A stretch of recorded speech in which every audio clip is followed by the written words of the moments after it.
ব্যক্তিগতভাৱে সকলোৰে ওচৰত যাব নোৱাৰোঁ, সেইবাবে ইয়াত যিমানখিনি জ্যেষ্ঠজন বহি আছে সকলোলৈ মই সেৱা জনাইছোঁ, শ্ৰদ্ধা নিবেদিছোঁ। লেকাঙলৈ প্ৰথম আহিছোঁ আৰু প্ৰথম আহি যিটো ইমান ধুনীয়া এটা পৰিৱেশ দেখিছোঁ, ৰাস্তাৰ পৰা একেবাৰে দৰ্শকৰ যিমান ভিৰ দেখিছোঁ, আমি সঁচাকৈ আপ্লুত হৈছোঁ।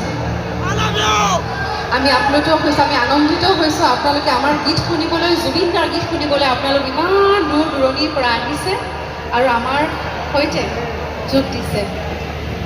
আমি আজি কেইবাটাও গীত আপোনালোকৰ বাবে লৈ আহিছোঁ। জুবিন দাৰ গীত, মোৰ কেইটামান গীত লৈ আহিছোঁ নিজৰ, কিন্তু জুবিন দাৰ গীত আজি বিশেষকৈ গাম আপোনালোকৰ সৈতে। কেৱল মই নেগাওঁ, আজি জুবিন দাৰ গীত আমি সকলোৱে মিলি গাম। গাব নাই মোৰ লগত? গাব? ঠিক আছে, আমি আৰম্ভ কৰিম। তাৰে আগতে কিবা আছে নেকি ঠিক কৰিম? তাত দিম।